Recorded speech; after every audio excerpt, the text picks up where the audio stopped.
This is Vigilant Liberty Radio News from Independent Journal Review for January 20th. On the eve of the State of the Union address, President Obama's approval ratings are the highest they've been since the 2011 raid that killed terror mastermind Osama bin Laden. In a poll of 843 adults, the president received a 50% approval rating and a 47% approval rating among registered voters. But the president's negatives remain high as well. 48% disapprove of the president's job performance.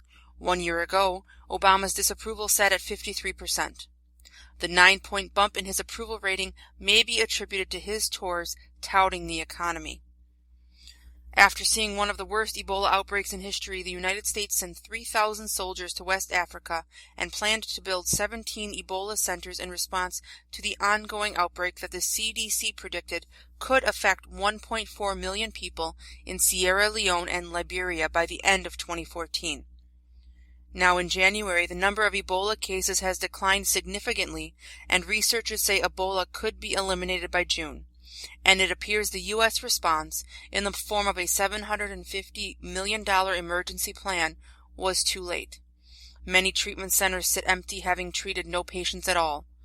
In response to the decrease in Ebola cases, 2 facilities were scrapped and several closed temporarily. Staff will work in local hospitals affected by the outbreak, and the U.S. is denying there was any misallocation of resources. The Iranian government has shut down a newspaper after printing what it calls obscene speech by actor George Clooney.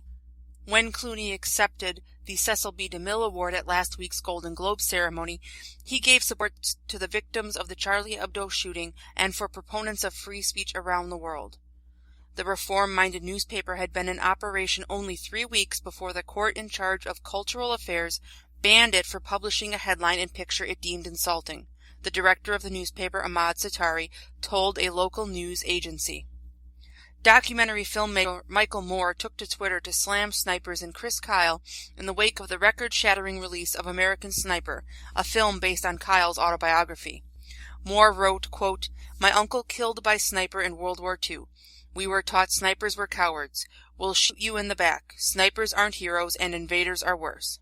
His comments were roundly criticized on social media. Sergeant Nick Irving, who served as a sniper with the Army's 3rd Ranger Battalion, said of Moore, "Well, I don't think he deserves the breath that I'm about to give, but I'll just say Michael Moore, he wasn't there in Afghanistan, and the last time I checked, he's never shot anybody with a scoped rifle." Irving went on to say he did not care if Moore thanked him or not, adding, "A lot of good guys and a lot of my friends died, for his right of freedom of speech, so I'm not really worried about what he has to say." This has been Amy Curtis with your Vigilant Liberty Radio News from Independent Journal Review for January 20th.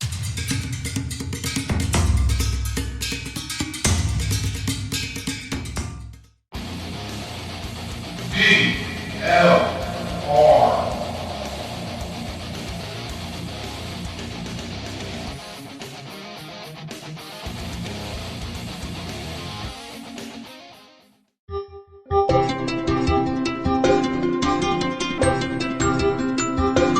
This show is produced by IJReview.com.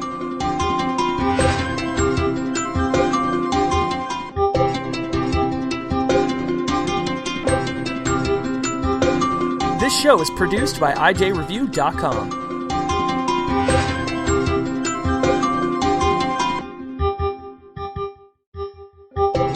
This show is copyright by VLR Media. All opinions of panelists and guests are their own and may not reflect the opinion of VLR Media, the host, or anyone else. Now let's be clear. Now let's be clear. Now let's be clear. There are no winners here. Now let's be clear. Now let's be clear. Now let's be clear. There are no winners here. 2 minds are better than one. Time for the right mics with Mike Miller and Michael Hausum. Well, welcome to the show. You are listening to The Right Mics with Mike Miller and Michael Hausum. This is a co-host, Michael Hausum. Thanks for tuning in. If you'd like to call in this segment, please do. The number is 412-567-6879. If you'd like to interact with us on the show, but do not want your voice heard, Miller will be reading smoke signals from Indianapolis. I, however, will have my iPhone 6 Plus on our The Right Mics Twitter handle. Miller, good afternoon, brother. How you doing? And I have moved up to Telegraph, so I've let smoke signals go. Dude, I'm doing all right. I woke up with a headache today. I'm a complete baby when it comes to anything not feeling right, but kind of fired up. We got that big speech tonight, man. So yeah, I'm good to go. Very excited about that. Hey, so at a buddy's house last night, I saw American Sniper. Okay, and you did that how? He had a screener DVD, so we watched it at his house. So you didn't even pay to go see the movie? I didn't, no. And every once in a while during the thing, I got to see it. This is for private viewers of the Academy only. Any reproduction or public blah, blah, blahs is whatever. Right. Anyway, dude, that movie is absolutely... You haven't seen it yet, right? I have not. It is mind-blowing, stunning, an amazing film. Well, we were talking about this yesterday, but Hannity did the special on it, and his wife, Taya or something, she loved it. Said it. She felt somewhat, it was kind of bittersweet, but that it actually, in her mind, kind of brought Chris back to life a little bit. So it must be amazing. Obviously, I could talk about it for a while, but I couldn't even imagine being her watching that movie. I mean, obviously, I didn't know Kyle, and she would be the one to say whether they captured him. Well, sure. But just, I mean, the guy that they portray on screen, which seemed to me to be very similar to the guy that I used to watch on TV and the guy whose book I read when it came out. But I'll tell you this, man, Bradley Cooper is almost unrecognizable as Bradley Cooper. And it is a stunning performance that he gives, actually gained some weight for it, didn't he, to round his face out just a little bit. I saw somewhere that he gained 45 pounds. And he is a big monster Hulk of a guy. And Sienna Miller is so engaging and wonderful as his wife. Mm-hmm. But it is, probably the major takeaway that I had from it. I mean, obviously, there's a ton of stuff about it, but the major takeaway I had is that if anybody even hints that there's even a tiny aspect of pro-war sentiment in that movie, they obviously didn't watch the movie that I watched. Have you heard? I've not heard anybody say that. That it's pro-war? Right. Well, I mean, there's the vibe that it's a Republican shill, that it is. Well, yeah, I've seen a bunch of comments. The vibe on the dopey left. I think I read somewhere where someone said there might be just a tad bit of anti-war in it. So I mean, you would be better equipped to share that than I've just read stuff. But listen, there is a new controversy out about the movie. Really? No, there is. Okay, I didn't know that there was a new. I mean, I know that there's like 8,000 controversies about it. Well, there's 8,001 as of this morning. Okay. They used a fake baby. Oh yeah, I knew about that. In fact, we talked about it on the particular scene and watched it a couple times. Okay, so did you know about it before the scene showed up? Yes. Okay, so I watched that scene this morning. I think that I think I would have caught that without knowing. I mean, it's almost like, either it was a fake baby or a dead baby where rigor mortis had set in, because its arms just kind of stuck out and so forth. It surprises me that Eastwood would do that in a movie of this magnitude. Well, apparently they shot the scene over and over and over again with the real kid, and it just wasn't working. And, Eastwood is very famous for lightning fast, lickety split schedule. Right. I mean, he's not like okay, take 17, let's get it right.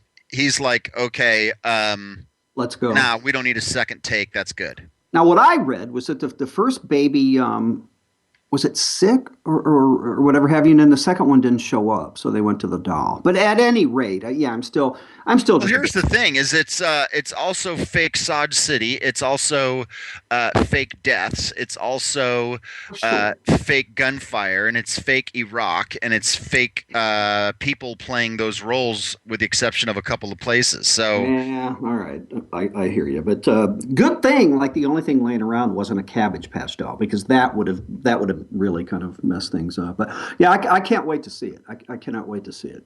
Yeah, it was just one of the most moving scenes. They show this in one of the trailers. Is he has to gun down a mom and his kid and her kid, who have a grenade that they're going to put in front of a convoy. Now, don't tell me about it. One of the other thing that was a big takeaway for me is that they got all these guys going door to door, clearing out, looking for fighters and all that. And it's obvious, the conversation that the military's already let everybody know it's a war zone and get the hell out. In fact, that's a conversation. What are you still doing here? You should not be here, is a conversation. Right. One of the questions that comes to my mind is, why didn't – I know the answer why. So the question isn't why didn't we, but it is it's such an unbelievably gruesome waste of American lives that we just didn't flatten. Just didn't flatten Iraq? Well, that we didn't flatten those areas that we were, going after. Oh, listen, the United States has not fought to win a war since World War II. It did not fight to win North Korea. It certainly did not fight to win Vietnam. It didn't fight to defeat Hussein in the first Gulf War, and it left precipitously in a huff. That would be Barack Obama's huff, because he couldn't secure the status of forces agreement that he wanted when he wanted it. And in order to fulfill a campaign promise, he jerked everybody out of there by the end of 2011.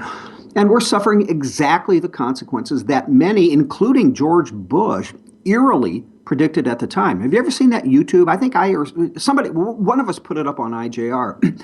He predicted, while he was still president, exactly what would happen if we were to, again, precipitously remove all the troops from Iraq. It was almost eerie, and almost eerie now in how correct he was. Yeah.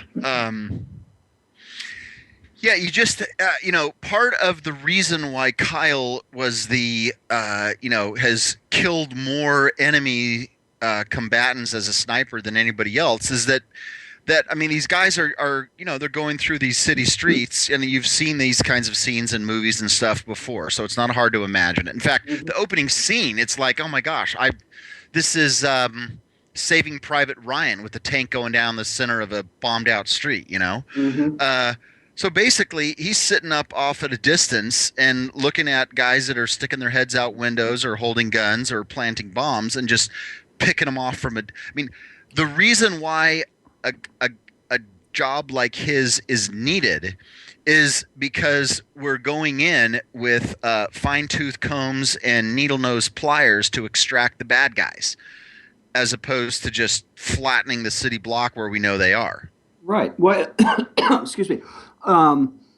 Contrary to Michael Moore's comments, from which he is trying to somewhat escape now. He's on Twitter, a Facebook post maybe, trying to explain away his comment that snipers are cowards. He says that my dad, or I was always taught that snipers were cowards. He doesn't say he doesn't think they are, but then why throw that in there? So you have that, and then of course the Seth Rogen thing, comparing Kyle to the scene in what is it? Something Bastards. Inglourious Bastards, where the Nazi is shooting American soldiers from the bell tower. So you have that going on, But then, this is one of those. I sent you this. I sent you this link. Every once in a while, a flaming liberal. It can be Tingles. It can be I don't know about Ed Schultz, but Piers Morgan of all people